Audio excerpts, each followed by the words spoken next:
on. I saw you in the building. Yeah. They're working the devil out of you today. I'm glad, man. Yeah. Keep me busy.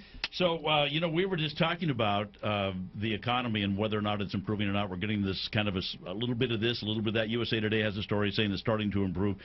First-time jobless claims were the lowest since back in 08. But we've got more foreclosures coming. We've got gas prices going to $5. Yep. We've got the war drum beating with Iran. Yep. I'm hopeful that the economy improves. Everybody wants to see it improve.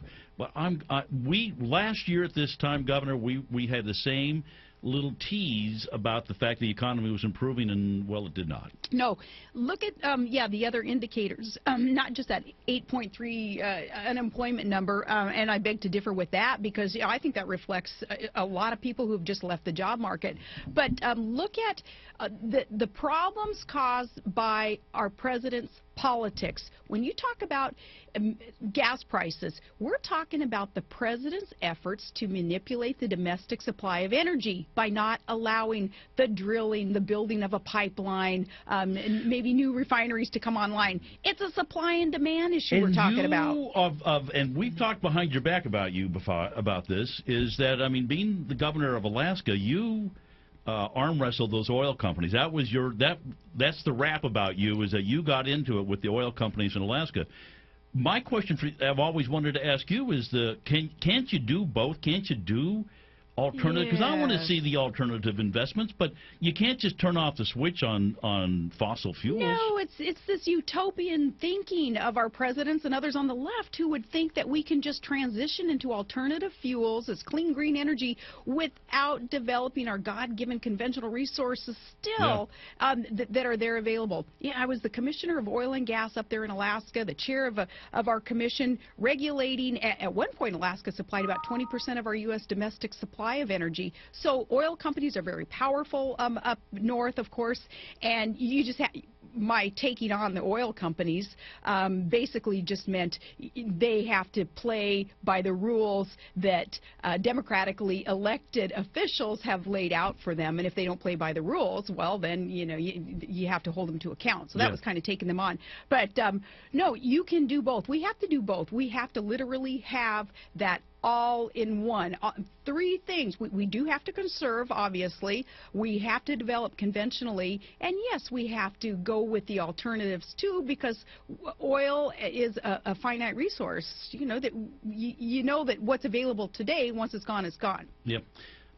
So since we're asking people around the country what's like in their community, so what's it like in Alaska? What's the economy doing there? Alaska is fine because 85% of our state budget is based on the price of a barrel of oil. Oh. I got in trouble up there in Alaska when once in a while when the price of oil would dip from $100 a barrel down to 20 or 30 bucks. I'd say, well, you know what? The fewer dollars we have in our coffers, the fewer dollars our lawmakers can spend. So I don't have. And then of course people would say, oh, that you as a governor, you can't talk like that. Well, yes, I can, because I am more of the idea of empowering our small businesses, our individuals, to do all that they can to be sufficient, to be prosperous, and not to look to government to do it for them. Don't count on politicians to do it for you. We really have gotten there. I mean, that's the problem. We have a society, what was it the other day, 60% of the homes in America have some benefit check coming in somewhere? Dependency on government has increased 23% under this president. This is not by accident. This is not by accident. This kind of replicates some of the socialist thinking of European countries. Tom, you know where our future is headed. You look to the old world to see the new world's future if we keep going down the path that we are on today with that government dependency, with people too often assuming that, well, government can make me happy, healthy, wealthy, and wise. Let somebody else take care of my financial and other problems for me. There's a fact that we're going to have him on the TV show this weekend is Charles Murray has a book out about the breakdown in America.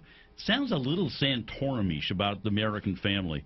And even you are too young to remember. He starts with the date of the day before President Kennedy was assassinated, and how it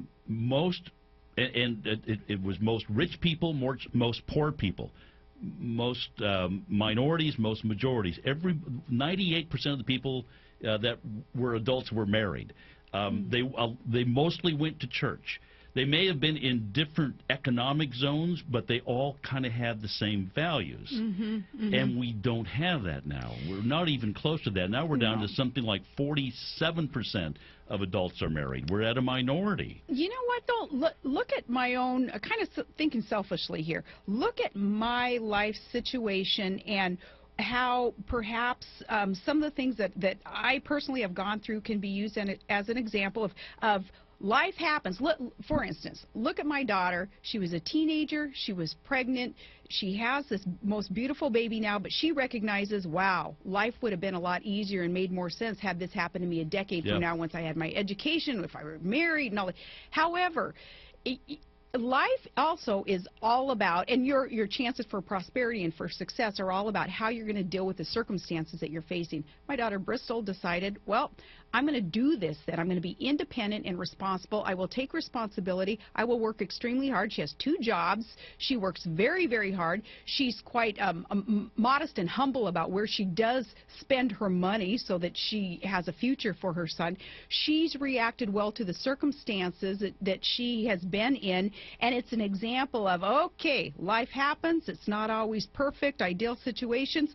How are you going to react to those? And again, are you going to be personally responsible, or are you going to assume that government will do it for you? So you're hopeful. The next generation is I am. They may have to learn it a different way than you or I learned it, but they're going to learn it. I'm very hopeful. You know why? Our foundation, Tom, the foundation of America is truly exceptional, and that means we had been set aside. Our founders recognized we had a chance for something new, something big, something different than had ever been seen before on the face of the earth. And we were set aside. We built a strong foundation based on free men and free markets and personal responsibility, work ethic.